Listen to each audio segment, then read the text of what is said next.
Olá, boa noite a todos.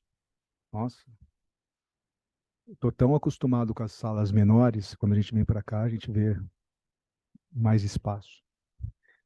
Ah, Sejam bem-vindos aqui a uma nossa reunião aberta da Comissão de Direito de Saúde, daqui da OAB, Campinas.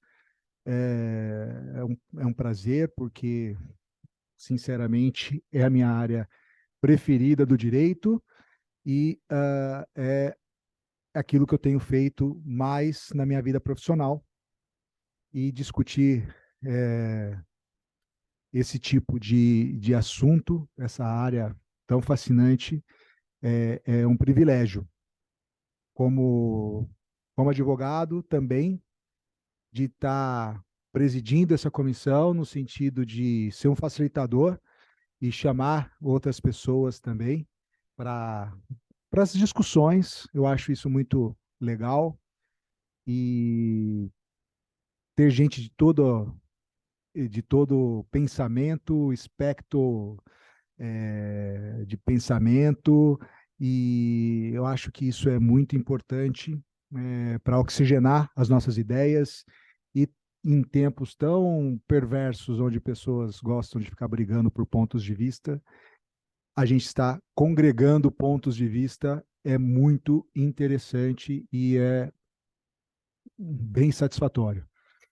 Uh, Nós temos na comissão reuniões mensais, e esta já é a terceira desse ano, e estejam em contato aí nas redes sociais da comissão, para quem não faz parte da comissão, para saber quais são os próximos temas, e eu conto com a presença de vocês aqui para a gente discutir um pouco mais. Uh, eu quero pedir para o Diogo vir aqui em cima. Primeiro, é um privilégio tê-lo como amigo, Diogo, e parceiro também de trabalho, porque a gente se ajuda bastante. E o Diogo, ele foi um facilitador, e eu falo isso de boca cheia todas as vezes que eu vou apresentá-lo. Me apresentou várias pessoas muito bacanas dentro do direito da saúde, do direito médico, odontológico, vários professores, vários escritores, doutrinadores, e hoje eu tenho o privilégio de tê-lo aqui para palestrar para a gente sobre uma área que você tem estudado bastante, que é o direito da pessoa idosa na relação da saúde, tanto pública quanto privada, tanto na bioética, e eu acho que com o envelhecimento da sociedade é uma matéria que é muito importante, tanto para nós que estamos ficando velhos, quanto para as pessoas que estão começando agora na profissão, formadas agora em direito ou em medicina, para entenderem também que os tempos mudaram, a medicina mudou, as formas de interação entre os seres humanos mudaram, e a gente precisa mudar como ser humano, e esse tipo de assunto é deveras importante para a discussão. Então, Diogo, você fica à vontade. Eu não fiz aquela pomposa coisa, mas foi amorosa, como eu disse para você. É um prazer falar antes de você aqui. A gente vai fazer só o seguinte: a gente vai ter uma explanação do Diogo, e eu conto com vocês para que segure ali um pouco as perguntas, e a gente vai ter um momento onde a gente vai sabatiná-lo, né? E também discutir, né? Então, se você quiser, vai anotando ali. Aí eu pego o microfone, eu desço aí com vocês e a gente vai trocando essa figurinha, tá bom? Diogo, fica à vontade.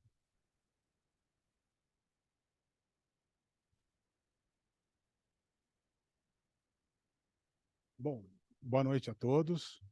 É muito bom ver que vocês estão aqui, né? Que vocês saíram de casa numa quarta-feira à noite com esse tempinho agradável, essa chuvinha gostosa. que está para ficar em casa, embaixo do edredom, né, comendo uma pipoca, tomando um chazinho quente, né? Mas em contrapartida, hoje também eu não tenho a concorrência do Big Brother, que acabou ontem, né? Então, é, com essa concorrência a menos aí, é bom ver a casa cheia, tá? Brincadeiras à parte, a nossa ideia é levar um papo descontraído aqui, né? Vejo algumas figuras aqui que compõem a comissão, né? O Dr. Walter, Benatti, a doutora Fernanda, a doutora Paula, né? A Gabriela, que é a mais nova egressa na nossa comissão aí. Espero que você tenha sido bem acolhida, esteja sendo bem acolhida, né? E também a nossa comissão está, né? Passo assim, uso a palavra do presidente aqui por delegação, né? Estejam convidados para fazer parte da comissão, porque quanto mais pessoas pensando e discutindo, é melhor para todos, né? E para a gente poder sempre evoluir. Bom,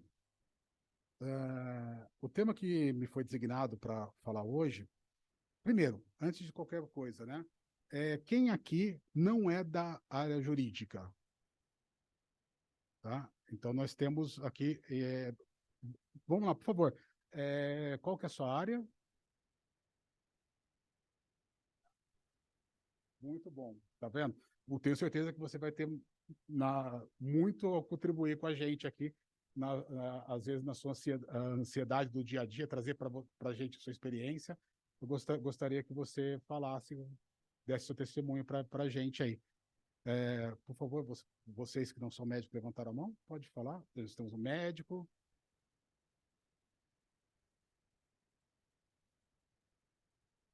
Ah, que legal. Muito bom. Perfeito.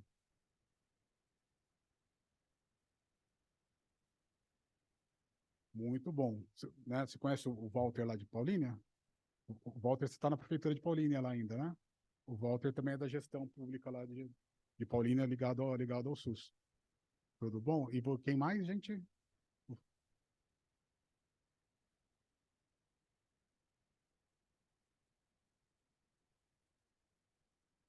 Que legal.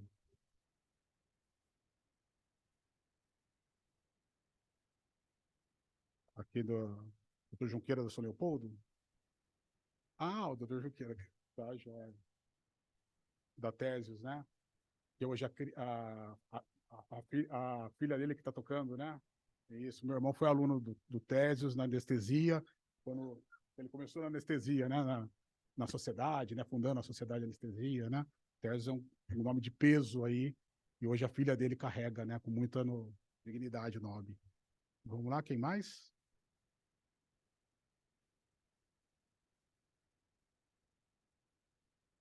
Por cuidados idosos e tal. Bom, e a sua vizinha aí, a advogada? Então tá bom. Vamos lá. Então, é legal a gente conhecer um pouco do público, porque eu vou tentar evitar ao máximo o juridiquês, mas não tem como fugir muito. Assim como se eu cometer impropérios na nomenclatura médica, eu peço licença poética para vocês, porque eu não sou médico, né? Eu estudo o assunto, eu gosto de estudar a bioética, estudar os temas afetos à medicina, né? Que acaba sendo a nossa área de atuação, tanto acadêmica como no escritório, no dia a dia, né? E é muito bom que a nossa casa da OAB aqui esteja recebendo pessoas de outras profissões, né? Do CRM, do CF, do Conselho de Enfermagem e assim por diante, porque a nossa ideia aqui na Comissão de Direito da Saúde, quando a gente fala de direito médico ou a rúbrica que a gente use para dar essa nomenclatura, é justamente fazer essa congregação. Por quê? O advogado, para advogar no direito da saúde, no direito médico, ele não vai ser um bom advogado se ele não tiver bons profissionais da saúde que o apoiem, quer seja como um assistente técnico, né, nas demandas onde exige fazer uma prova pericial, por exemplo, né, tanto nas ações de plano de saúde, ou de erro médico, fornecimento de medicamento, né, e também a gente depende sempre desse apoio, dessa ajuda mútua, né? Então, o que acontece? Hoje, o profissional da saúde, principalmente, em maneira geral, tá? Eu vou fazer aqui um recorte sobre a autonomia do paciente, né? Focando na questão dos cuidados paliativos, né? Que, por sua vez, embora não seja exclusivo no público idoso, mas acaba se relacionando mais com o idoso, né? E o momento da morte, né? Para essa pessoa ter garantia de uma morte digna, né? Então, eu vou fazer a apresentação aqui e, ao longo da apresentação, eu vou trazendo conceitos para vocês que a gente vai ter oportunidade de conversar, tá? Então, vamos lá. Primeiro, uma apresentação rápida minha, né? Meu nome é Diogo Gonzalez Júlio, sou advogado aqui de Campinas desde 2002, tá? Eu sou advogado. Atualmente, eu estou cursando mestrado na Unisa, né? Sou especialista em Direito da Medicina pelo Centro de Direito Bioético da Faculdade de Direito da Universidade de Coimbra, né? Sou especialista em Direito Médico Ontológico Hospitalar pela Escola Paulista de Direito, Direito do Cooperativismo pela Escola Superior da Advocacia e pelo SESCOP, né? Eu fui estudar Direito do Cooperativismo por causa da Uniodonto, por causa da Unimed, porque eu tinha tantos médicos e dentistas vindo ali na minha porta. Eu falei, peraí, deixa eu entender um pouco de cooperativa também, porque é um contrato sui generis, né? Não é nem um contrato trabalhista, não é nem um contrato empresarial, societário, é uma coisa diferente, né? Então, vamos estudar um pouquinho, né? E eu me formei na Universidade de São Francisco de Bragança Paulista, tá? Universidade Franciscana, né? Eu sou membro aqui da Comissão do Direito da Saúde e da Pessoa Idosa aqui de Campinas, e também eu sou membro da Comissão de Direito do Cooperativismo, do Direito Médico e de Bioética da OAB estadual, né? Eu e também muitos colegas aqui compõem essas comissões, a gente está sempre estudando por aí, né? Mas vamos lá. Então, quando a gente vai falar em direito, tá? Vamos falar de legislação. Então, o que permite o médico permite o exercício e a aplicação dos cuidados paliativos, tá? Então, essa autorização, ela vem, a gente constrói uma argumentação jurídica sempre pensando a partir da nossa lei maior, que é a Constituição Federal. Então, na Constituição Federal, né, o nosso legislador, o nosso constituinte, né, a Constituição Federal que está em vigor é aquela de 88, que ficou famosa como a Constituição Cidadã, que todos lembram, né, do Ulisses Guimarães segurando a Constituição, né, na Assembleia Constituinte. Então, logo lá, como fundamento da República, tá, ela traz no artigo 1º, tá? Então, para você ver, isso foi uma escolha do legislador brasileiro. Logo no inciso 3º, ele traz como um princípio fundamental da República, que é o princípio da dignidade da pessoa humana. Então, com base nesse princípio, nós podemos construir toda uma argumentação jurídica que a pessoa humana, desde o seu nascimento, desde a sua fase ainda enquanto embrionária, ela deve ser respeitada e deve ser imposto a dignidade. Além disso, nós temos a proteção à vida, né, que é um direito fundamental também, mas que vida? Né? Então, nós temos que essa vida tem que ser digna. Então, nós podemos aqui, com base nesse princípio, tratar todas as fases da vida, né, com uma fundamentação constitucional. Tá? E um outro também direito, que aí já está nas garantias fundamentais, que é no artigo 5º da Constituição, também no seu inciso 3º, diz que ninguém será submetido à tortura, nem a tratamento desumano ou degradante. Tá? Isso tá garantido pela nossa Constituição Federal. Então, com base nesses dois princípios aqui, eu vou falar para vocês agora aqui um pouco da questão da autonomia do paciente, dando uma sequência, tá? Então, quando nós falamos aqui de autonomia do paciente, eu trago para vocês aqui alguns conceitos que eu vou ler junto com vocês, tá? Olha só. Né? No Brasil, o Código de Ética Médica estabelece uma relação do profissional com o seu paciente, na qual o princípio da autonomia deve ser exercido, ao determinar que é vedado ao médico efetuar qualquer procedimento médico sem o devido esclarecimento e consentimento prévios do paciente ou responsável, salvo em situação de perigo iminente de vida, né? Então, essa é a base para que seja hoje adotada, né, o que a gente chama de tomada de decisão apoiada, tá? Tomada de decisão compartilhada com o paciente. Então, fazendo um recorte histórico aqui, na medicina, tradicionalmente, nós tínhamos uma relação hierarquizada, né, uma relação hipocrática, onde de um lado do pedestal estava, do alto do pedestal estava o médico, detentor de todo o seu conhecimento, e o paciente, que se colocava ali à disposição do médico, para que o médico o examinasse, levantasse as hipóteses diagnósticos e determinasse qual que é o tratamento que ele deveria fazer. E ao paciente, do outro lado, caberia ter a paciência, literalmente, de se submeter àquele tratamento. Hoje, com a evolução da medicina, a evolução dos tempos, principalmente após a Segunda Guerra Mundial, isso vem se mudando muito, aonde veio se valorizando cada vez mais a autonomia do paciente. Esse princípio da autonomia e a necessidade do consentimento do paciente começa inicialmente com os ensaios clínicos em pesquisas com seres humanos, aonde após os horrores da Segunda Guerra nós tivemos a Declaração Universal dos Direitos Humanos e o Tribunal de Nuremberg, toda aquela construção de tratados internacionais, aonde veio, no primeiro momento, definir, olha, para fazer pesquisa com seres humanos, nós devemos ter que esclarecer aquele ser humano que vai se submeter à pesquisa e documentar que ele está aceitando, que ele está ciente do que pode acontecer com ele e que ele está participando daquilo de maneira clara. E por incrível que pareça, né, nos Estados Unidos, os doutrinadores começaram a desenvolver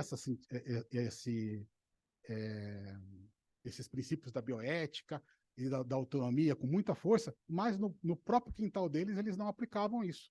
O médico americano, até 1970, né, com o surgimento, né, com as regras lá que foram estabelecidas com o Tratado Belmont, que foi lá conduzido pelo senador lá, o Bob Kennedy, né, já no final da década de 70, começo da década de 80, até então eles faziam os seus ensaios lá de maneira escondido. Tanto é que nós temos um caso um ensaio clínico que começou em 1932. Eles pegaram uma cidade no Alabama, onde, por coincidência, a população era pobre, era negra, né? E falaram assim, olha, vamos chamar toda a população masculina aqui e vamos falar para ele que nós vamos estar tratando eles de sífilis. Nós vamos dar medicamentos para eles para prevenir a sífilis. Até então, não existia medicamento. O primeiro medicamento para resolver a sífilis foi a penicilina, que surgiu 10 anos mais tarde, em 40, 42, salvo engano, né? Então, na verdade, o que eles faziam? Eles maculavam o paciente ali naquele momento com a sífilis e falavam, vamos ver como a sífilis se desenvolve nessa população. Então, pegaram uma cidade, tá? Todos os homens, tá? Por coincidência, eram todos negros e pobres, tá? E falaram, vamos acompanhar isso. E fizeram isso por 40 anos, tá? Isso daí eu estou falando para você que durou até a década de 70, tá? Ou seja, já tinha penicilina, tá? Vamos supor que, hipoteticamente, a gente poderia justificar isso. Ah, não tem um medicamento para curar, então vamos observar e ficar fazendo teste aqui para ver se a gente acha um medicamento que cure a penicilina ou que amenize. Bom, a partir da década, 10 anos se passaram. A partir daquele momento que já tinham um remédio com uma resposta positiva, né? Que justificativa tem continuar essa pesquisa, né? A não ser que seja para os laboratórios americanos desenvolverem um medicamento para ser concorrente, né, da Big Pharma, né? Mas eles mantiveram isso. E isso só foi suspenso porque a imprensa leiga, tá? A imprensa jornalística leiga começou a descobrir os casos, relatar isso na mídia, e por pressão da mídia, pressão popular, suspenderam esse tipo de tratamento.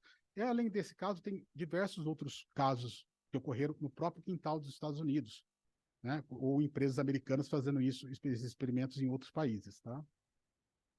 Então, seguindo aqui da autonomia, né? A gente pode dizer que a autonomia significa a autodeterminação da pessoa em tomar decisões relacionadas à sua integridade.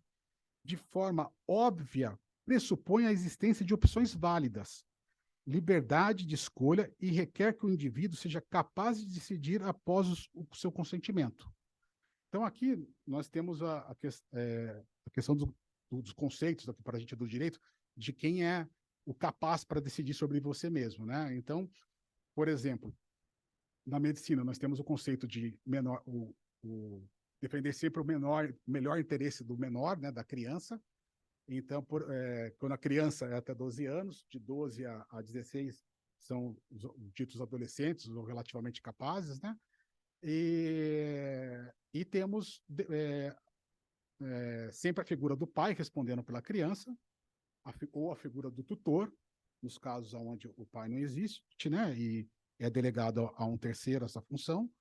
E nós temos, no caso dos maiores de 18 anos, a curatela, aonde, né, tradicionalmente aqui no direito se usava a expressão interditado, mas essa expressão, por força de lei, a gente não deve mais usar, né, que hoje é o curador, que faz às vezes do tutor, né, que é aquele que vai ficar responsável por gerir a vida nos aspectos patrimoniais daquela pessoa que não tem mais condição de se autodeterminar, ou seja, aquela pessoa que está com uma demência avançada, ou aquela pessoa que está hospitalizada, está em coma, por exemplo, né?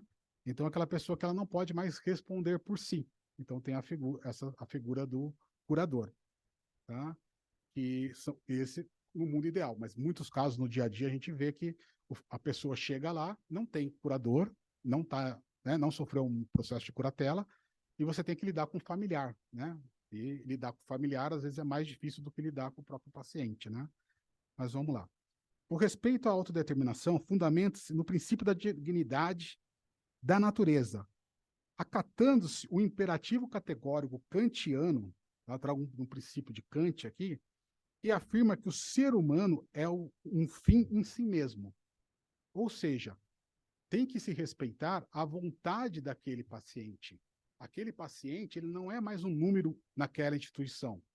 A partir do momento que você cai num hospital público ou num hospital qualquer, você é rotulado lá, você recebe um número, né? É como se você né? Essa é a ideia que se tinha. Hoje isso está se mudando, né? Você recebia um número como se fosse num presídio, né? Olha, tá aqui, bota o uniforme, raspa a cabeça, tá aqui, todos são iguais, todos vão comer na mesma hora, vão comer a mesma coisa, vão tomar banho de sol na mesma hora, né? E o que a gente quer? A gente quer trazer esse paciente para o centro da discussão, para que, né, que a medicina mais moderna não trate doença, mas cuide do paciente. E o paciente é um ser único. Esse paciente ele é um ser biográfico. Ele não é apenas a somatória de idade que ele apresenta no seu RG, mas sim todo o histórico de vida que ele construiu até ali, de crenças e valores. Tá? Uma pessoa pode ter a sua autonomia reduzida, cabendo a terceiros o papel de decidir. Aquilo que eu já falei para vocês, né? Na criança, a autonomia é expressa pelo dever dos pais ou responsáveis legais em decidir por eles. E existe uma máxima do entendimento da jurisprudência dos juízes, tá? Quando os juízes são provocados para decidir, olha, o pai do paciente não quer que eu faça transfusão de sangue naquela criança, mas a cirurgia que eu vou submetê-lo tem grande chance de eu ter que usar hemocomponentes naquele paciente. Né? O juiz ele tem de virar para o médico e falar: você médico, eu vou delegar a minha função de juiz para você médico tomar a decisão sempre em favor do melhor interesse do menor. Tá? É a regra geral, tá, da jurisprudência. Lógico que em direito a gente, assim como na medicina, a gente tem que analisar caso a caso, né? Mas geralmente o juiz ele tende sempre a defender o interesse de menor em detrimento da vontade dos seus pais, quer seja por princípio religioso, quer seja por outras questões, né? Então, na sequência, a gente falando ainda de autonomia, a gente tem que tomar um cuidado também, porque a autonomia ela não pode ser confundida com individualismo e nem com liberdade absoluta. A autonomia ela não é absoluta, né? Nós defendemos a autonomia do paciente, sim, só que ela encontra algumas barreiras, aonde no direito, por exemplo, quando a gente vai falar do direito individual daquela pessoa e colocar do outro lado da balança o interesse da coletividade, né? Nós temos que sobrepesar esses valores e muitas vezes o interesse da coletividade vai se sobrepor ao interesse daquele indivíduo. Então, por exemplo, eu não vou falar aqui da vacina do Covid, tá? Mas vamos falar do nosso programa de vacinação nacional, tá?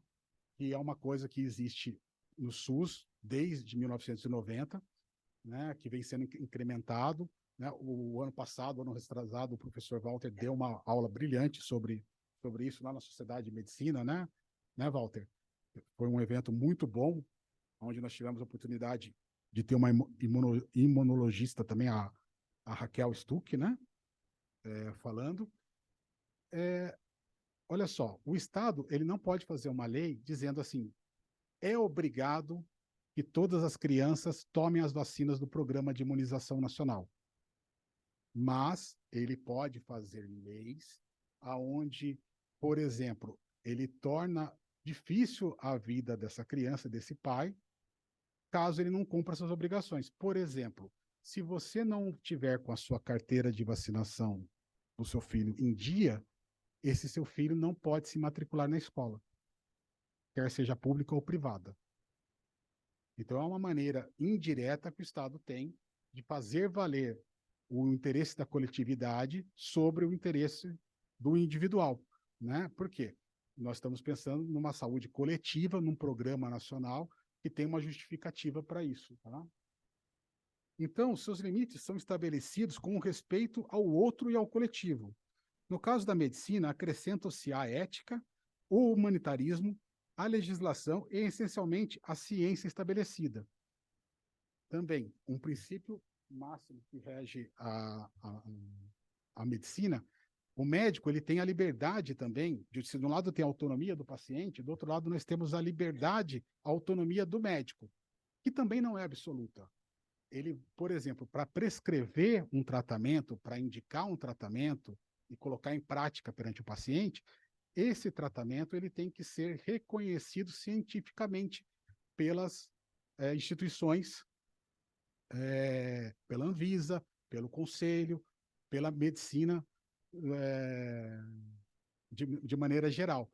Ao passo que, se não é reconhecido cientificamente, esse médico também ele pode, em alguns casos específicos, como exceção à regra, aplicar algum tratamento, mas em regra ele deve se manter naquilo que é cientificamente reconhecido. As exceções à regra são quando são tratamentos, por exemplo, que a gente chama de off-label. O médico, por exemplo, ele vai prescrever um determinado medicamento para uma doença A. Só que na farmácia e pela indústria farmacêutica, aquele medicamento foi desenvolvido, vou falar um exemplo, tá, que está na mídia ultimamente, que é do Ozempic. É um medicamento que foi desenvolvido para tratar diabetes. Mas se percebeu que, como um dos efeitos colaterais, esse tratamento, naquela população, além de controlar a diabetes, provocava um emagrecimento acelerado, comparando com outros medicamentos e tudo mais. Então, os médicos começaram a prescrever fora da bula, né, o termo que a gente usa, para pessoas que gostariam de emagrecer. Então, os endocrinologistas começaram a prescrever esse medicamento para pessoas que estavam buscando a perda de peso. E a perda de peso, a gordura, eu posso falar aqui de local, né, tem lugar de fala para falar, é base para uma série de comorbidades. É por si só uma doença, é uma morbidade, mas ela é base, ela é gatilho para você desenvolver hipertensão, para a própria diabetes, para desenvolver problemas renais, hepáticos e assim por diante. Então, olha, estou buscando o melhor para o paciente, estou tratando do paciente, né? Muitas vezes diretamente não a sua diabetes, mas eu estou usando esse medicamento com uma justificativa. Então, esse uso tem que ser justificado. Ainda falando da autonomia, né? Nós temos que a autonomia é a manifestação da essência do... Qual que é a manifestação da essência do princípio da autonomia? É o consentimento livre e esclarecido. O que isso quer dizer? Quer dizer que o médico conversou com o paciente, ele percorreu todos os passos da hermenêutica médica. Assim como nós temos a hermenêutica jurídica, no meio médico também tem. Então, o médico ele recebe em seu consultório o paciente, ele faz uma entrevista com ele, que é a anamnese, né? Baseado nisso, ele vai pedir exames, vai verificar os exames que o paciente trouxe, vai analisar seu histórico clínico, vai encerrar essa fase de investigação e vai levantar as hipóteses de diagnóstico. Ele vai falar, provavelmente você tem isso, tem aquilo. E vai propor para o paciente a conduta terapêutica que ele acha mais adequada. E nesse meio tempo, ele tem que ter capacidade de conversar com o paciente no seu nível de linguagem, para que o paciente entenda o que ele está dizendo, para que o paciente, de posse de todas as informações, ele tome a decisão de aderir àquele tratamento, ou não, se ele não quiser. Tá?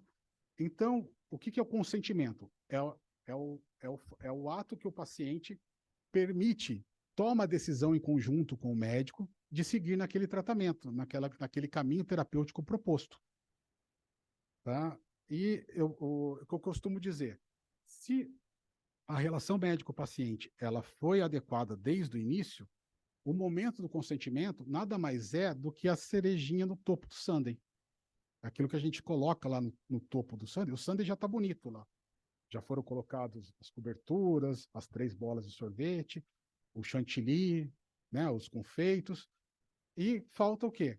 Colocar a cereja, que é o consentimento. E por isso, eu não estou falando aqui ainda do termo de consentimento, tá? Mas, né, mais para frente eu vou falar, que aí é interessante, todos os procedimentos que a gente classifica como eletivo, né, que os médicos, eles colham num papel por escrito que o paciente está ciente de todas as informações e está tomando, tá tomando aquela decisão de maneira consciente. Né? Olha, todo indivíduo tem o direito de consentir ou recusar propostas de caráter preventivo, de diagnóstico, terapêutico ou de reabilitação que tem o potencial de afetar a sua integridade física ou psíquica, ou social. Tá? Aqui nós usamos o termo, né, pensando no termo da saúde, da maneira mais lato possível, né? Que a saúde ela não é apenas o organismo do indivíduo, mas sim é o seu físico, seu psíquico, sua parte psicológica e seus aspectos sociais, né? O consentimento deve ser dado livremente, ele não pode ser pressionado, ele não pode ser sob pena de nós, advogados, virmos e alegar algum vício naquele termo de consentimento, né? Que ele não tomou aquele consentimento de maneira livre, após completo esclarecimento sobre o procedimento dentro do nível intelectual do paciente. Tá? E ali, falando mais um pouquinho, olha, o consentimento livre ou esclarecido, informado, que não é uma mera formalidade, ou seja, ele não é um mero documento, né, significa o livre exercício do cidadão paciente de decidir sobre o que é melhor para si, após exaustivamente ser informado de todas as variáveis. Então, ele tem que estar ciente. Bom, se eu seguir esse caminho que você está me propondo, essa proposta, o que pode acontecer comigo? Existem alternativas terapêuticas que eu posso fazer? O que vai acontecer comigo nessas outras alternativas? Se eu não fizer nada, o que acontece comigo? Como que essa doença vai se desenvolver? Aí ele vai falar para você, olha, você está com câncer, tipo tal, uma neoplasia assim assado, você tem uma perspectiva, se você não fizer nada, você tem uma perspectiva de vida de 6 meses. Se você seguir aqui a minha proposta, que é entrar com esse fármaco aqui, com quimioterapia, radioterapia e o pacote todo, a gente vai estender a sua vida por mais uns 2 anos, isso, aquilo que a gente tem conseguido pela média dos pacientes e tudo mais. Tá? Então, o paciente ele tem que estar informado para ele tomar essa decisão, informado de maneira adequada, né? Então, olha lá, né? Eu trago para vocês aqui uma outra base aqui que fala da dignidade da pessoa humana, também do respeito ao paciente. Olha, a Declaração dos Direitos Humanos, que foi adotada na Assembleia Geral das Nações Unidas em 1948, manifesta logo no seu início: as pessoas são livres como conceito prima facie. Essa é a base, é a liberdade. Isso inclui a liberdade da pessoa decidir sobre a sua saúde, se ela vai aderir ao tratamento ou não. Tá? Então, essas são as bases da autonomia. E agora vamos trazer isso para as normas feitas pelo nosso Conselho Regional de Medicina, pelos Conselhos Regionais de Medicina, capitaneados pelo Conselho Federal de Medicina, ele estabelece lá no seu Código Civil, no início, 25 princípios. E logo nos seus princípios lá, nós temos o princípio 21, que diz assim, olha, no processo de tomada de decisões profissionais, de acordo com seus ditames de consciência e previsões legais, o médico aceitará as escolhas de seu paciente, relativas aos procedimentos diagnósticos e terapêuticos por eles expressos, desde que adequados ao caso cientificamente reconhecidas. Bom, o médico ele não é obrigado a seguir uma ditadura do paciente, se o paciente falar, eu quero ser tratado dessa maneira. Não, o médico ele só vai fazer aquele tratamento se ele assim o entender que é o melhor para o paciente, sempre, né? O princípio da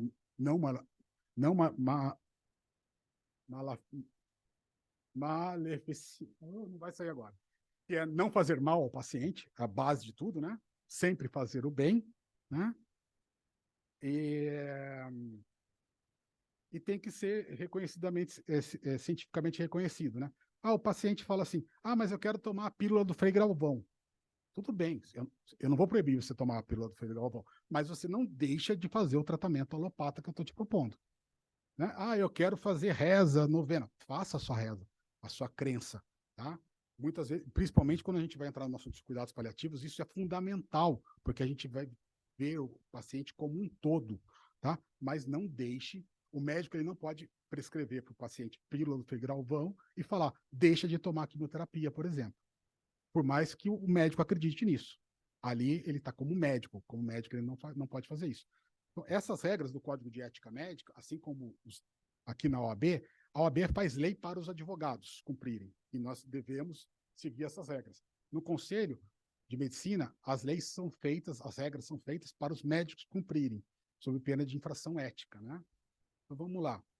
Um segundo princípio que eu também destaquei para vocês aqui, que tem a ver com a nossa temática, tá? Nós temos aqui, o princípio número 22. Nas situações clínicas irreversíveis e terminais, olha lá os paliativistas, vamos lá. O médico evitará a realização de procedimentos diagnósticos e terapêuticos desnecessários e proporcionará aos pacientes, sob sua atenção, todos os cuidados paliativos apropriados.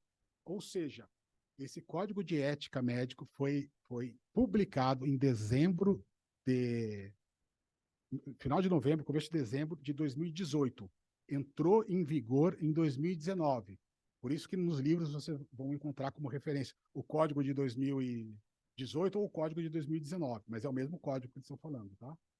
Traz pela primeira vez, dentro do código, tá? Não em resoluções espaços, a expressão cuidados paliativos.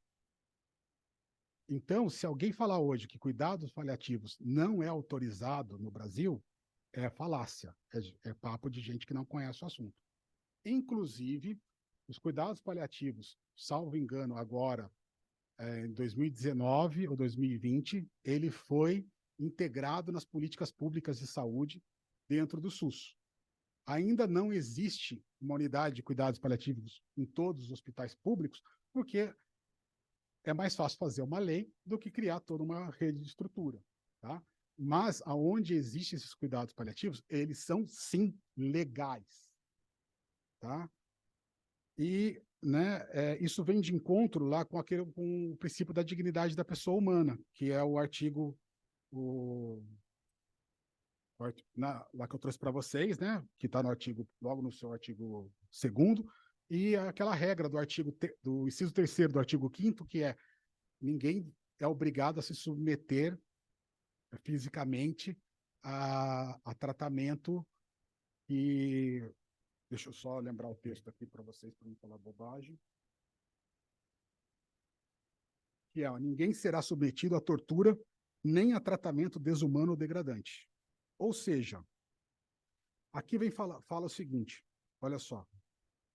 Nas situações clínicas irreversíveis e terminais, o médico evitará a realização de procedimentos diagnósticos ou terapêuticos desnecessários. O que isso quer dizer? Se o paciente estiver numa situação onde aquela proposta terapêutica não lhe trouxer um prognóstico, ou seja, não melhorar a vida do paciente, não melhorar a doença do paciente, tá? O médico não deve fazer. Então, muitas vezes, a gente faz isso com os nossos familiares. Eu quero fazer...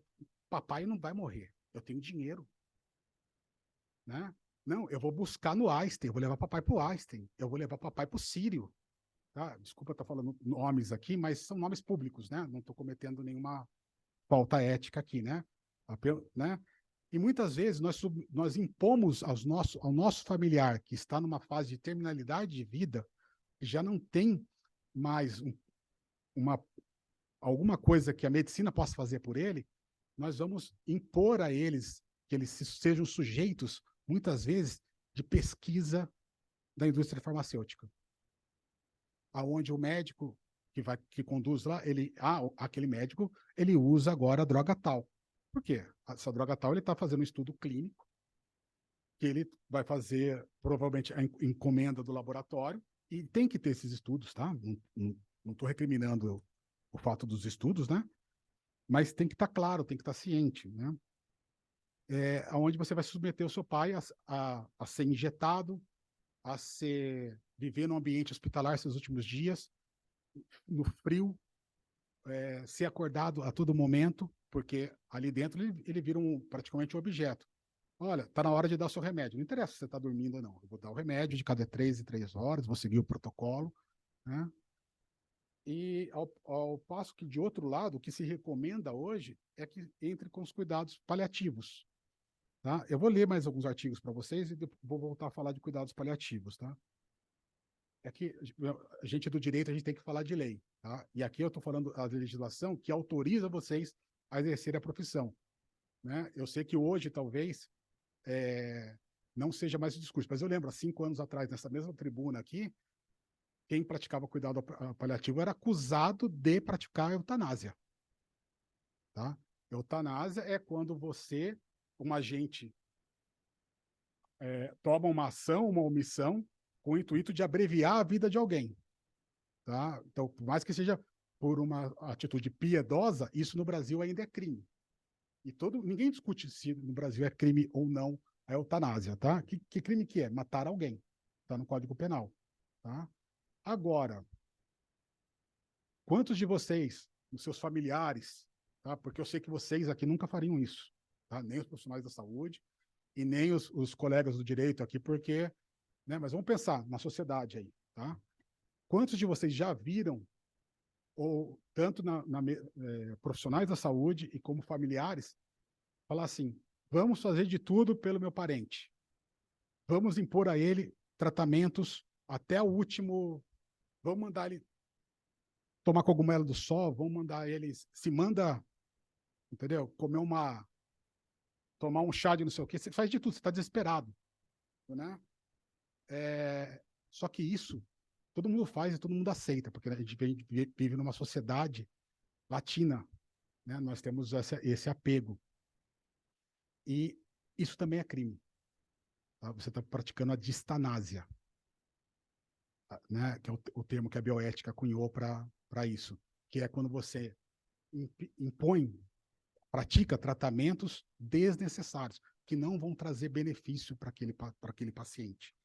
Isso também é o crime de tortura, no mínimo, né, que está previsto no Código Penal também.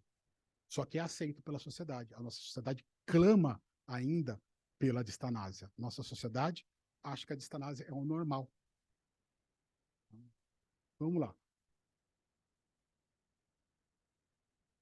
Ó, ainda no Código de Ética Médica, nós temos 2 artigos que falam o seguinte. Ó, o artigo 22, ele fala, olha, deixar de obter consentimento do paciente ou de seu representante legal após esclarecê-lo, ou seja, de informá-lo adequadamente sobre o procedimento a ser realizado, salvo em caso de risco iminente de morte. Bom, essa vírgula aqui, para quem é da saúde, fica fácil de entender. O que ela quer dizer? Risco iminente de morte é quando nós estamos na situação de urgência e emergência. Você está no pronto-socorro lá, entra a ambulância lá com um cara lá, todo estrupiado, foi atropelado lá de moto, caiu de moto, isso, aquilo. Ou uma pessoa infartando. Você não tem tempo de sentar com ele, e perguntar: ô, Diogo, você é hipertenso, hein? Você é gordo, você é isso, você é aquilo, né? Você não tem tempo de investigar e de saber o que ele quer da vida dele. Então você tem que sair correndo e tomando as atitudes médicas, né? Então aqui, quando a gente fala de emergência, o médico está dispensado de fazer esse prévio esclarecimento e buscar o consentimento do paciente. Mas após ele estar estabilizado, né? Ele sair do estado de emergência, cabe ao médico, sim, explicar para ele tudo o que aconteceu com ele e a partir dali, né? Como que vai ser o tratamento e tudo mais. Então, no artigo 24, vamos lá. Deixar de garantir ao paciente o exercício do direito de decidir livremente sobre a sua pessoa e seu bem-estar, bem como de exercer sua autoridade para limitá-lo. O que isso está dizendo aqui? Que o médico ele não pode usar da sua posição, da sua condição de médico, para influenciar na decisão do paciente. Né? Ao passo que fala assim, olha, se você não fizer isso, né, o médico ele tem que explicar as alternativas e deixar para o paciente decidir livremente. Tá? É lógico que tudo isso, na teoria, tá, é muito bonito, né? E na prática, no dia a dia, as coisas às vezes se apresentam um pouco mais difícil. Ó, o mesmo Código de Ética, no artigo 41, fala o seguinte, ó, é vedado ao médico, tá? Abreviar a vida do paciente, ainda que a pedido deste ou de seu representante legal. Bom, o Código de Ética Médica trouxe aqui para dentro do seu texto a proibição da chamada eutanásia. Tá? E no seu parágrafo único, ele traz mais um texto interessante aqui para nós que vamos falar de cuidados paliativos. Ó. Nos casos de doença incurável e terminal, deve o médico oferecer todos os cuidados paliativos disponíveis, sem empreender ações diagnósticas ou terapêuticas inúteis ou obstinadas. Tá? Aquilo que não tem mais por que fazer, né? Não tem possibilidade de cura. Levando sempre em consideração a vontade expressa do paciente ou, na sua impossibilidade, a de seu representante legal. Tá? Então, aqui, eu vou falar para vocês, né, quando nós temos aqui, cada palavra tem um porquê estar aqui. Quando nós falamos de doença incurável ou terminal, tá, é interessante a gente falar aqui, aí eu vou remeter um pouco à história dos cuidados paliativos. Os cuidados paliativos, tá, ele surge, os primeiros estudos, né, que se tem notícia, na década de 60, quando muitos pacientes que não faziam parte, não eram beneficiados pelo, pelo sistema de saúde público da Inglaterra, o SUS deles, eles eram marginalizados, né, para os arredores de Londres, para cidades periféricas ali, e ficavam sem tratamento. Então, uma enfermeira que frequentava esses ambientes e oferecia cuidados para esses pacientes, ela começou a formar comunidades para juntar esses pacientes que estavam nesse mesmo quadro e tentar proporcionar para eles uma melhor qualidade de vida, para eles poderem morrer de uma maneira um pouco mais digna. Com o tempo, essas comunidades elas foram se transformando nos hospices, né, que são hospitais que já existem nos Estados Unidos e na Europa, que aqui no Brasil a gente ainda não tem essa cultura, que são locais onde a pessoa vai para, literalmente, para passar seus últimos tempos, seus últimos dias de vida, para ele viver lá com melhor qualidade de vida, sendo medicado para não sofrer dor, sendo aconselhado espiritualmente, psicologicamente, para que ele possa morrer da maneira mais confortável possível. Tá? Com o passar do tempo, tanto é que esse o conceito tradicional que, em geral, todos os profissionais da saúde têm sobre cuidados paliativos. Que já não é, hoje em dia, esse conceito já está equivocado também, pelo menos, não é só isso, é isso também. Tá? Com o passar do tempo, pois essa própria enfermeira, por coincidência, ela foi fazendo outros cursos, ela veio a se tornar médica, inclusive. E ela é considerada a mãe dos cuidados paliativos. E hoje em dia a gente se entende, olha só, quando ele fala aqui assim, olha, o parágrafo único, nos casos de doença incurável e terminal. Num primeiro momento, considerava cuidados paliativos apenas para os casos de terminalidade de vida, os pacientes que estavam com uma doença já que não tinha mais o que fazer por aquele paciente. Então, doença terminalidade de vida tem uma expectativa de vida, são de 60 dias, 90 dias, doutor? Né? O conceito, assim, só para não cometer um impropério. Isso. 6 meses até menos, né?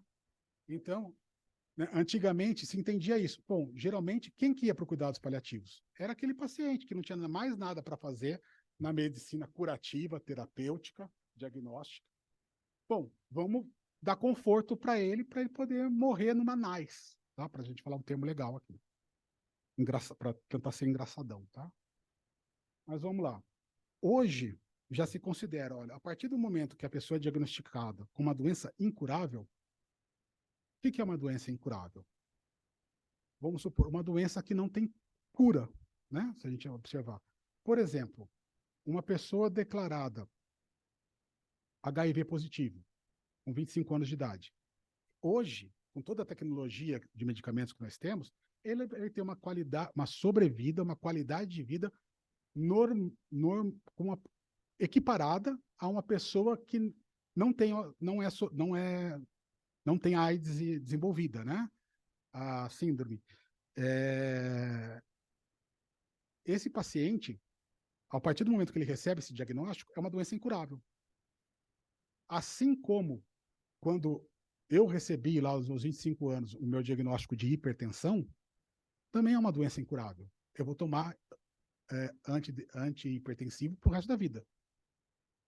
Assim como outras comorbidades, outras doenças que nós temos que são declaradas incuráveis, eu vou ter que aprender a conviver com aquela doença, a tomar o medicamento na hora certa, a aderir àquele medicamento, né? Entender que se eu ficar sem aquele medicamento, eu posso piorar e posso desenvolver outras doenças. Então, a partir desse momento, já pode ser entrado em paralelo, em conjunto, os cuidados paliativos. Os cuidados paliativos, ele visa tratar o doente na sua totalidade. Primeira coisa, os cuidados paliativos, para ser bem aplicado, ele tem que ser exercido por uma equipe multidisciplinar. E muitas vezes isso também é difícil para o médico romper essa barreira, porque o médico ele é acostumado a ser o senhor das decisões na área da saúde. Tá? Eu faço fazendo essa crítica de maneira mais construtivista possível. Então, mas o médico ele é um só, ele não consegue fazer tudo. Será que se ele não tiver o apoio da assistência social do hospital, o apoio da enfermagem, que é fundamental, que todo mundo que trabalha no hospital sabe, se não tiver uma equipe de enfermagem ponta firme, o serviço não anda. Tá? Você pode ter os melhores médicos do mundo, mas se não tiver enfermeiros que seguram o rojão, o serviço não acontece. Né? Nos hospitais, onde tem um cunho religioso, tem a figura do capelão. Tem a figura religiosa ali dentro. Né? E por que não permitir que o paciente traga para dentro do hospital, receba visitas do representante religioso ou espiritual de acordo com a crença dele? Sempre buscando o quê?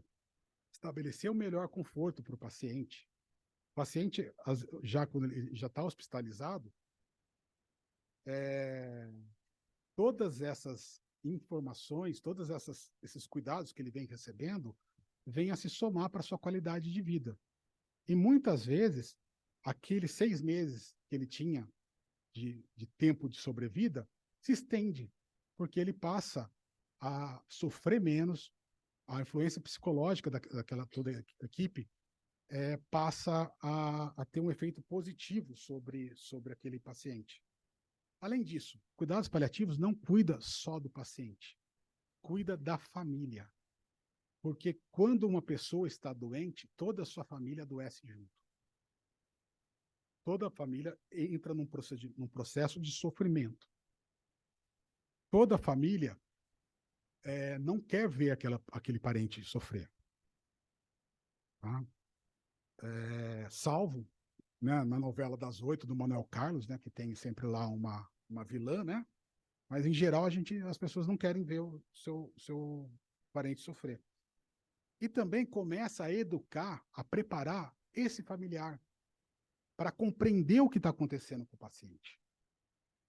E vão soltando ali as notícias a conta-gotas, tanto para o paciente, né, porque o médico tem o dever de informar o paciente, tá? De um lado. Lembra lá, para o paciente poder exercer a sua autonomia, ele tem que estar informado.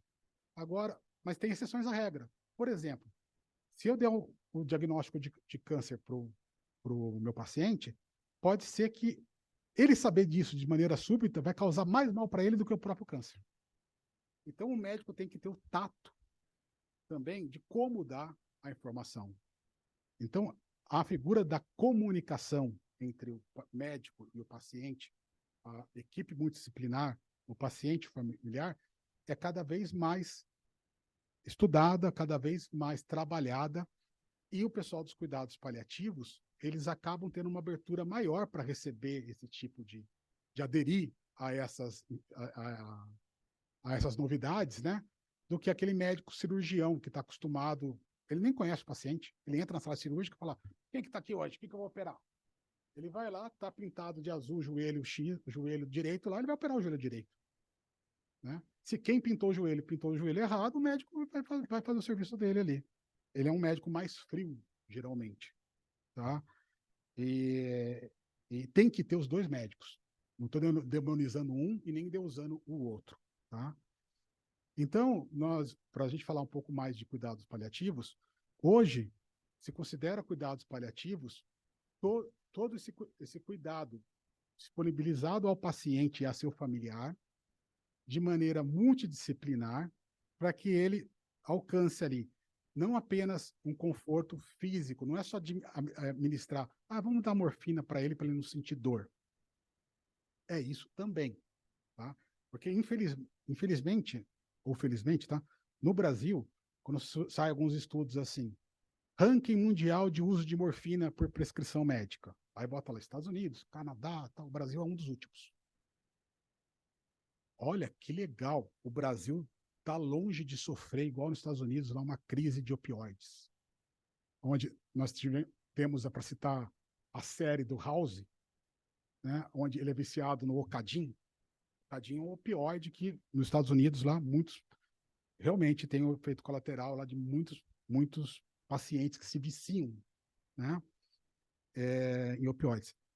Mas esse número mostra para a gente aqui que aqui no Brasil nós morremos com dor. Nós morremos mal. Porque existem recursos na medicina, por exemplo, os opioides, que a gente não precisa ter dor. A gente não precisa, nós podemos minimizar o sofrimento do nosso parente, ou o nosso mesmo, quando a gente chegar nessa situação. Tá? Então, nem muito ao céu, nem muito à terra. A gente tem que sempre buscar o ponto de equilíbrio.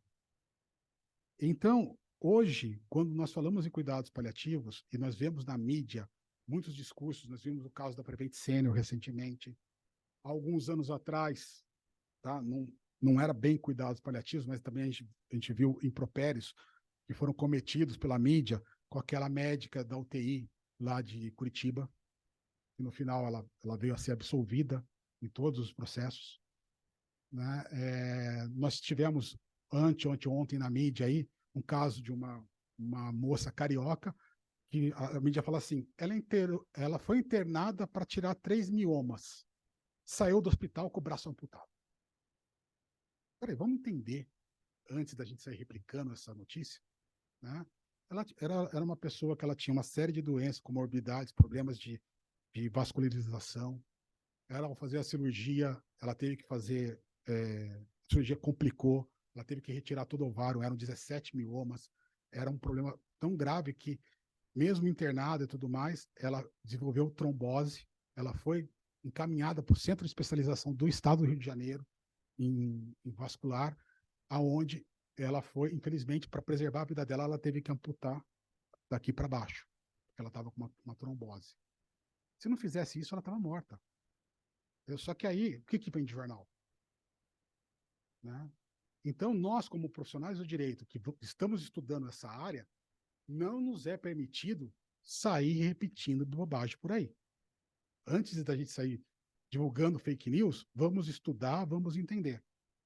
Assim como semanalmente a gente recebe consulta no escritório de médicos que estão ali na linha de frente fazendo cuidados paliativos, falam assim, o familiar está me ameaçando aqui, está dizendo que eu estou matando o pai dele, né? E não é assim, tem que acolher esse paciente, esse hospital tem que ter um setor de gestão de crise, tá? Para que possa acolher esse familiar, explicar para ele, até que ele consiga entender. Em paralelo a isso, nós temos uma população que é onde a nossa pirâmide etária, que tradicionalmente nós chamávamos de pirâmide etária porque tinha essa forma, onde nós tínhamos muitas crianças e poucos idosos, hoje a nossa pirâmide etária já não é mais uma pirâmide, é uma paralelograma. Nós temos a mesma quantidade de crianças e jovens de como de idosos e superidosos, vamos chamar assim por enquanto, tá? Com, todo, com, com todos os impropérios que o pessoal da gerontologia me deixa cometer aqui, tá? Da parte técnica das nomenclaturas. Mas, e há um estudo que em 2050 a nossa pirâmide etária vai voltar a ser uma pirâmide invertida aqui no Brasil, como hoje já é na Europa. Então, quem está se lançando para cuidar dessa população, vocês que têm uma empresa de home care ou cuidados de idosos, né, vocês são o negócio do futuro. Cada vez mais isso vai ser demandado. Por quê? O cuidador, ele não é apenas para acompanhar a pessoa no hospital. A partir do momento que foi trazido para a lei, eu não vou lembrar a data agora ao certo, se foi em 96 ou 2006, que em todo hospital é direito do paciente ser acompanhado, é direito do paciente ter um acompanhante. Aí alguns hospitais falaram assim, no primeiro momento, falaram, não, acompanhante dentro do hospital vai só atrapalhar. É alguém que não é especializado, que está aqui dentro para estorvar. Legal, tá? Aí, de repente, os hospitais falaram assim, opa, eu nesse turno aqui, eu tenho 10 enfermeiros. Eu tenho 40 pacientes, eles estão com acompanhante. Vou mandar embora metade dos enfermeiros, fico só com 5. Ele está com um acompanhante lá. Aí os hospitais começaram a falar o seguinte, olha, você só interna. Você veio ser internado? Vim com uma linha. Cadê seu acompanhante? Ah, não trouxe. Ah, se você não tem acompanhante, você não pode ser internado. A lei disse que era um direito do paciente ter um acompanhante. Não disse que era um dever, uma obrigação do paciente. E nós vemos hoje isso em muitas instituições privadas que ainda têm essa prática. E realmente, o acompanhante ali dentro, ele não é técnico, não tem treinamento, ele não pode exercer as funções de um técnico, né? Por mais que explique para ele. Por isso que também o negócio do cuidador de idosos também entra muito nessa seara. Muitas vezes a família não tem alguém para disponibilizar para ir lá, porque todo mundo está no seu dia a dia, todo mundo está trabalhando, está na sua filho para estudar, boleto para pagar, criança para levar para a escola. Então eles acabam contratando pessoas para serem os acompanhantes, né? Na qualidade muitas vezes ali vão buscar na classe dos cuidadores de idosos, que é uma profissão que ainda não é regulamentada por lei, que eu acredito que em breve será regulamentada, né? Porque realmente a gente tem que estabelecer condições mínimas, porque não é hoje em dia, né? Não é regulamentada por lei. Então qualquer pessoa que você cata na rua aqui, ele está entre aspas habilitado a ser cuidador, né? E a gente tem que ter cuidado com isso.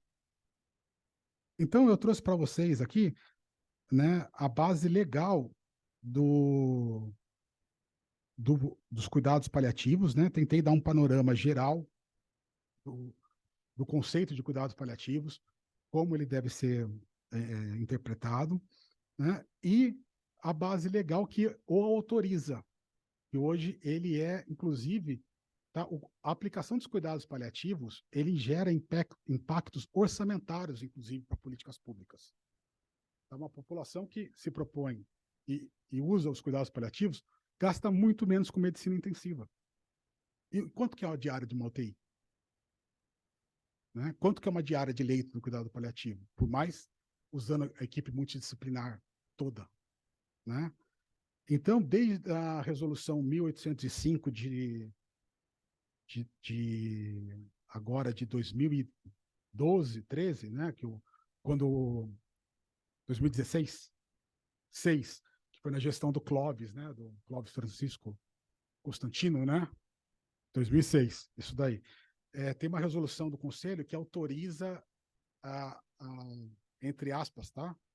A desligar os aparelhos, né? Tirando o suporte artificial do paciente que não tem prognóstico de vida. Que até então, o paciente estava lá, você não podia desligar o aparelho. Nunca. E muitas vezes, se não desliga o aparelho, ele vai ter uma sobrevida lá de 10, 20 anos. Agora pergunta, aquilo é vida? Vamos pensar.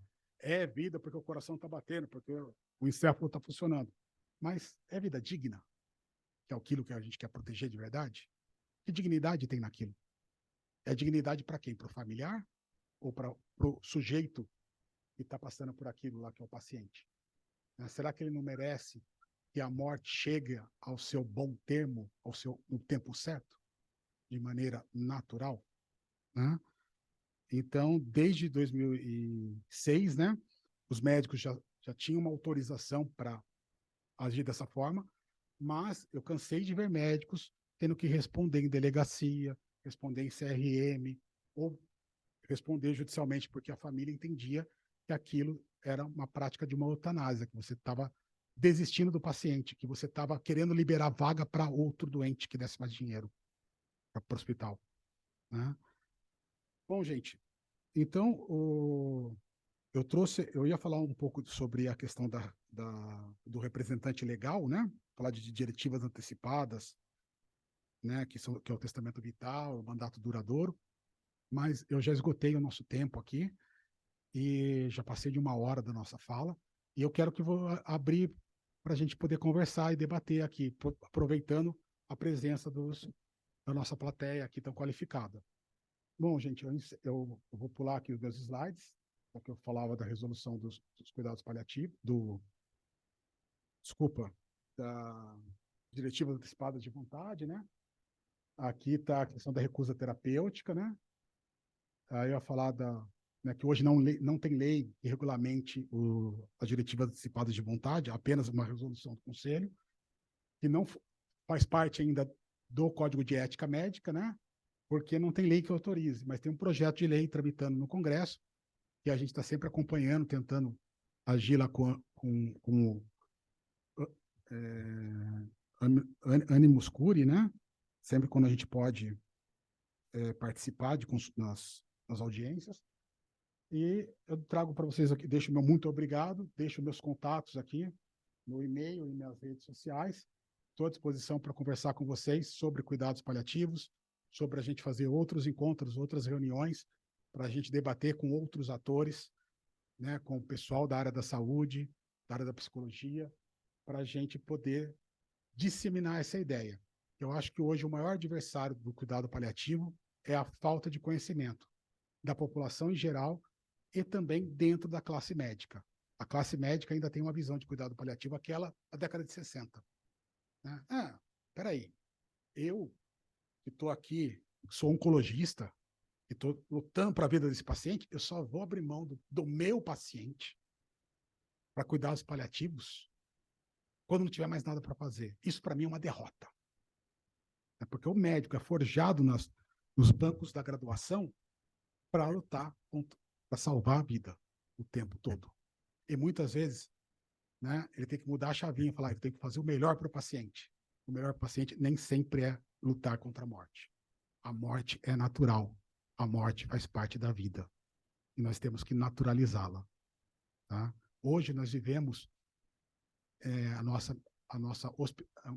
uma vida de hospitalização. A gente nasce no hospital e morre no hospital. Se você não morreu no hospital, você acha que não morreu bem assistido. Ao passo que, se você for internado, e eles veem que você tem condição, eles veem o que eu digo, a equipe médica aqui, tem condição de ser liberado para casa, né? Por que você não libera essa pessoa para passar seus últimos dias em casa?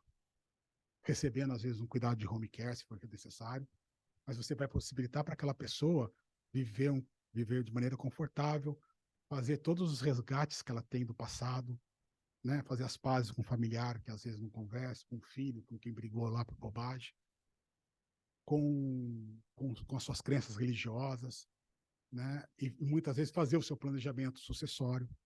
Tá? Hoje, no Brasil, já existe alguns cursos sendo ministrados, tá? Para doula, a figura do profissional doula da morte. Tradicionalmente, nós temos a doula do parto, né? Que é aquela pessoa que acompanha o pré-natal, junto com a mãe, e até acompanha também ali a primeira fase do neonato, ajuda a mãe como fazer a pega do bebê no bico do peito para poder mamar de maneira adequada, cuida do umbiguinho do bebê ali junto com a mãe, né? É a doula. Nós temos hoje a doula da morte. Quem que é a doula da morte? É uma pessoa que vai ajudar aquele paciente, aquela família, a fazer o meio campo e trabalhar em conjunto com a equipe de cuidados paliativos, e muitas vezes ela vai orientar, olha, o senhor já pensou em como você quer deixar a sua herança? Vamos procurar um advogado?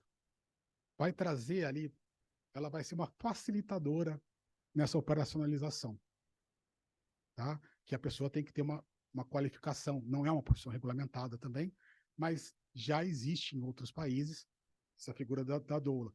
Aqui no Brasil, nós temos um curso aqui ou outro ali saindo de maneira ainda incipiente na internet, por alguém que morou lá fora e viu isso em algum lugar, estudou isso, né? Mas aqui no Brasil isso está muito embrionário ainda, mas é bom vocês saberem, legal vocês saberem que existe isso e que se vem para ajudar, por que não? Bom, gente, eu vou abrir para perguntas, né? Junto com o Hidalgo. Deixa eu só fazer uma questão aqui. Antes de mais nada, Diogo, queria parabenizá-lo e pela palestra.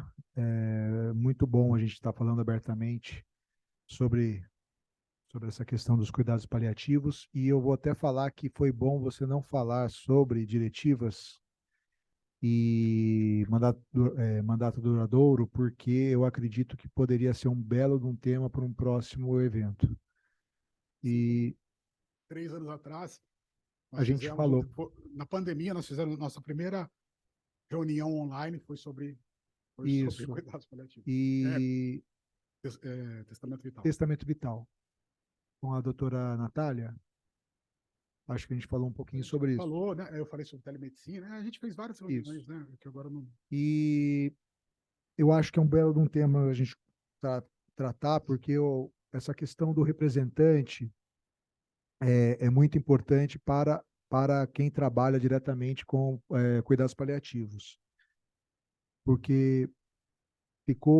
existe um pouquinho de polêmica, né, sobre a questão dos familiares e do procurador ali, que eu acho que a gente podia conversar melhor numa outra situação. Mas essa questão da autonomia, eu acho que é o ponto mais importante aqui para a gente debater, porque muito se falou que, até de uma forma muito violenta, que velho não tem direito, né? Infelizmente, isso foi falado muitas vezes por muita gente, e a gente vê que não é. A gente nunca se colocou, nunca calçou o sapato do outro. E a gente tem visto que, com o envelhecimento da sociedade, felizmente, essa mudança tem acontecido. Lógico, tem um trilho muito grande ainda para se andar, mas a quantidade de paliativistas que nós temos visto, né, se formando, e é muito legal que a gente tenha visto isso acontecer, também ter tem mudado a sociedade e a percepção das pessoas quanto aos seus direitos em momentos de terminalidade ou no curso de doenças incuráveis. Uma questão também que você falou bastante sobre a percepção ainda na sociedade de cuidados paliativos como eutanásia ativa, né? Que é um erro absurdo de conceito, mas como sociedade precisamos discutir melhor isso e mostrar que não é esse caminho, né? E eventos como esse podem ajudar bastante sobre isso. Exatamente. A ideia nossa de realizar esses eventos é difundir informação, discutir, né? E que se cada um de vocês hoje sair com esse conceito, né, do que são realmente cuidados paliativos, vocês na casa de vocês vão conversar com isso, vão conversar com os pais de vocês. Já imaginou que legal? Uma macarronada de domingo, hein? Todo mundo sentado na mesa lá, você fala, vira assim, pai, como você quer morrer? É um bom tema. Estou cutucando aqui, né? Estou cutucando a ferida, né? De qualquer forma, eu já estou aqui com o microfone de mão. Se alguém tiver alguma pergunta ou quiser fazer algum tipo de intervenção, eu estou aqui.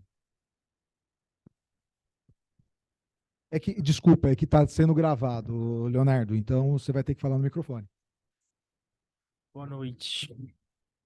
Essa colocação que o Diogo fez agora, eu achei muito interessante porque eu estou fazendo um curso de direito sanitário, né? Agora e a gente inventa, né? Não para de fazer as coisas. E aí não, do IDISA. É. E no módulo de bioética a gente teve aula com um médico, né, da bioética da Unicamp. E na verdade, ele trouxe um exercício que ele falou assim: olha, experimenta fazer uma playlist do seu velório. Ele falou assim: a gente não sabe lidar com a morte porque ela não é palpável, ela não faz parte não faz parte do que a gente vê. A gente não vê, a gente não sabe o que é a morte. Então, um exercício para trazer a morte para uma coisa próxima da gente, e a gente aprender a lidar com ela e pensar na boa morte, é isso. Que músicas você quer que toque no seu velório? Faz a playlist do seu velório e compartilha ela com a sua família, com seus amigos, né? E aí ele mostrou a playlist dele na aula. Foi super interessante, assim. E quando você comentou, na hora que você falou, veio isso, assim, eu achei que ia ser interessante compartilhar. E aí uma outra coisa também que sempre quando tem essas discussões de terminalidade, dessas formas de encerramento de vida e tudo mais, eu sempre falo isso pros médicos, enfim, para todas as pessoas, e sempre falo assim que as pessoas esquecem que o objeto da medicina não é a vida. Eu penso assim, o objeto da medicina é a saúde, né? E aí a saúde existe na morte, e não só na vida, né? Então, e se você for lá no código de ética, eu sempre lembro isso, tá lá no código de ética, o objeto da medicina é a saúde e não é a vida. É uma lógica que a sociedade né, inverteu completamente. E, enfim, é isso.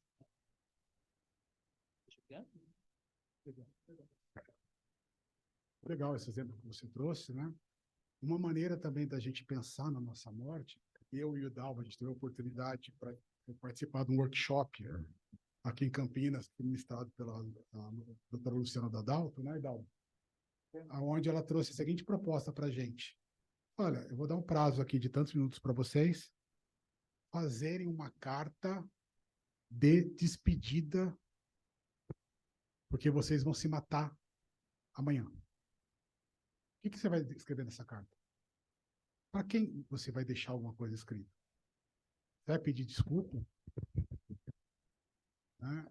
Então, faça esse exercício em casa depois. Se eu fosse me matar e deixar uma carta, o que eu ia escrever? Para quem eu ia escrever? Também é uma maneira de fazer esse exercício da gente pensar na nossa finitude. A gente acha que é eterno, a gente esquece, né? No nosso dia a dia, a gente literalmente acha que é eterno. Mas vamos lá, gente. Mais alguém?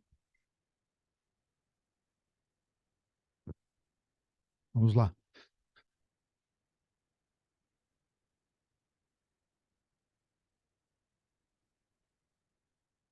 É, primeira coisa, né, começando pela Constituição, né,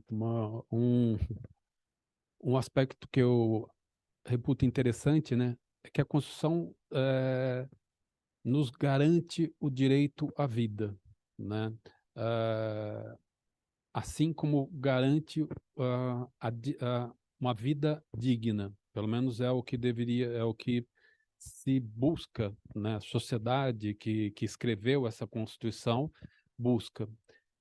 Só que o direito à vida não significa direito à vida eterna. Significa que você tem o direito a nascer, viver e morrer. E a dignidade, ela vai estar presente em todos esses momentos, né? Então, a nossa sociedade, porque assim, nós somos basicamente cristãos, né, no Brasil, né? Muito antes, muito católicos, agora divididos, mas basicamente cristãos. Ou cristões, eu sempre, nunca sei o, né, eu nunca sei. Os americanos submetidos à paixão, né? Então, nós temos essa... E isso nos leva a, muitas vezes, ter uma dificuldade de entender esse processo, né? Que é o processo natural da vida, né? E a morte faz parte da vida. E assim, só que o que nós temos que garantir, né? Por isso os paliativistas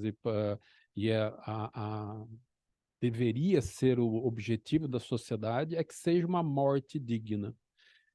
É interessante que muitos médicos ainda têm, e muitos pacientes ou familiares têm ainda dificuldade de entender o cuidado paliativo, porque quando da resolução do Conselho Federal de Medicina com relação à ortotanásia e à distanásia, né, colocando como para que o médico estava autorizado a praticar a ortotanásia, nós tivemos o Ministério Público Federal entrando com uma ação colocando que o Conselho Federal de Medicina estava legislando sobre a eutanásia. E isso levou a um constrangimento grande com relação aos profissionais, uma confusão com relação aos termos, né? E que demandou, se eu não me engano, foi em 2012 que o próprio Ministério Público Federal retirou a ação. Teve né? que ser trocado. Uhum. O membro do Ministério Público, que era titular da ação, ele teve que ser trocado, porque ele era o último membro do Ministério Público que não tinha entendido e não aceitava, baseado em valores pessoais, né? Teve que se trocar para ele, para mudar a pessoa com a caneta na mão, ela falou assim: realmente, vocês estão razão, nós estávamos equivocados. Isso não é eutanásia. Mas, se a gente parar para pensar, são apenas 10 anos. Né? Para uma sociedade, quer dizer, isso levantou questão de insegurança nos profissionais da área de saúde, confusão na própria população, né? Porque se nem o Ministério Público, o Conselho Federal não entraram em acordo em relação ao que seria a eutanásia e o que seria uma ortotanásia, né? Isso gerou uma certa segurança. E não é um termo conversado. É interessante que você conversa com alunos mais novos da medicina, né? Eles conversam hoje na mesa de jantar, né? Ou na mesa do almoço de domingo, na macarronada da avó, sobre a morte, né? Mas isso não isso é algo ainda incipiente, algo ainda novo, mas tem que ser debatido para que a sociedade possa entender essa transição como natural, né? Mas é só mais para lembrar, porque essa dificuldade, muitas vezes, dos profissionais aceitarem, né? Até falando do que você estava falando agora, Walter, eu me lembro quando a gente estava estudando sobre as DAVs, né, o testamento vital, quando surgiu, né, a resolução do Conselho Federal de Medicina que falava sobre isso, o Ministério Público também entrou, né, falando que não poderia acontecer, não poderia se respeitar essa vontade dessa pessoa, porque ela já não estava lá. Então, todas as vezes que se foi enfrentado judicialmente o mandato duradouro de alguém sobre esses cuidados que o próprio paciente escolheu de antemão, foi derrotado na justiça, pelo menos até onde eu sei. Então, estamos aqui, existe uma esperança na manutenção da autonomia do paciente, e eu acho que isso é bastante importante. Desculpa, eu vou ter que parar daqui a pouquinho aqui, então é a nossa última pergunta aqui, ou nossa última intervenção. Boa noite, eu só queria agradecer, me desculpar que eu cheguei atrasada, infelizmente, porque trabalho em um hospital, não consegui sair antes. Mas eu gostei muito do termo que você trouxe, a questão da autonomia. Me parece que é um caminho para que a gente migre, né, do paternalismo, e vejo isso como, acho que o fio, isso. E o termo que você falou também, da questão do alfabetismo, literacia, literácia, também está aí uma dificuldade que eu vejo no dia a dia, e quando eu vejo casos bem-sucedidos, a gente parte dessa questão, tanto da autonomia, eu passei por isso recentemente como familiar, onde a médica sentou comigo e me perguntou o que ele gostaria, né? Não que você Porque não gostaria. que, então é assim, tem muito tema. Então, muito obrigada pela oportunidade, tem uma trilha aí, até já estou te seguindo para acompanhar. Hoje fui convidada pela doutora Isa, né? A gente já trabalha muito em conjunto, então Isso. tem um E universo, né? seria Muito obrigada. interessante vocês poderem, a gente marcar novas datas, nós temos esse espaço, e vocês virem falar para a gente, tá? Tanto para nós que já estamos na trilha do estudo dessa área do direito, mas para a gente trazer cada vez mais profissionais do direito para cá. Por quê? O primeiro juiz da causa é o advogado. Quando eu recebo um potencial cliente no meu escritório, eu sou o primeiro juiz da causa. Então, por exemplo, um caso de erro médico, chega lá, aquele caso que eu falei do Rio de Janeiro, a moça fala assim, ó, tô com um bracinho aqui, eu entrei lá para tirar um mioma, me arrancaram o braço, né? Então, peraí, se eu não estudar e entender, eu vou sair processando o médico. O médico tem dinheiro, vou ganhar dinheiro fácil em cima desse médico aí, né? Então, a judicialização, ela é saudável, sim, quando ela é necessária, mas a má judicialização, ela deve ser evitada ao máximo, né? Tanto quando também chega lá alguém com uma prescrição de de uma receita e fala, ó, o meu médico receitou tal isso, o plano não tá querendo pagar. Mas espera aí, que doença você tem? Deixa eu entender, deixa eu conversar com outros médicos, buscar uma segunda opinião. Será que aquele caminho terapêutico realmente é o mais adequado para você? Então, nós advogados, a gente tem que estudar para a gente não sair sendo mais uma marionete replicando coisa que a gente escuta por aí. Entendeu? Nós somos seres críticos. Assim como o médico na rede social também não pode sair falando besteira, nós também não podemos. A gente tem a obrigação para com o esclarecimento da sociedade. Então, desde já, em nome do Hidalgo, que é o nosso presidente, tá? Eu gostaria de fazer um convite para vocês virem a essa casa também no lugar de fala de vocês, para a gente ter a oportunidade de aprender e até para a gente entender o clamor de vocês. Que nem a minha esposa está aqui, ela é médica, meus irmãos são médicos, eu venho de família de médicos, então por isso que talvez eu tenha um pouco mais de sensibilidade, porque eu vejo, é o papo na macarronada de domingo de casa, né? E agora, a grande maioria da nossa classe, nós somos neófitos, nós não conhecemos nada de medicina. Então, nós temos que abrir campos de conhecimento e fóruns para a gente falar, para a gente disseminar essa cultura para a sociedade, de maneira geral. E são lugares como esse, como a Sociedade de Medicina de Cirurgia de Campinas, como o próprio Conselho, né? A gente tem que aproveitar essas oportunidades. Tá certo. Eu gostaria de ficar mais, mas a gente precisa encerrar agora. Eu agradeço todos que estiveram aqui.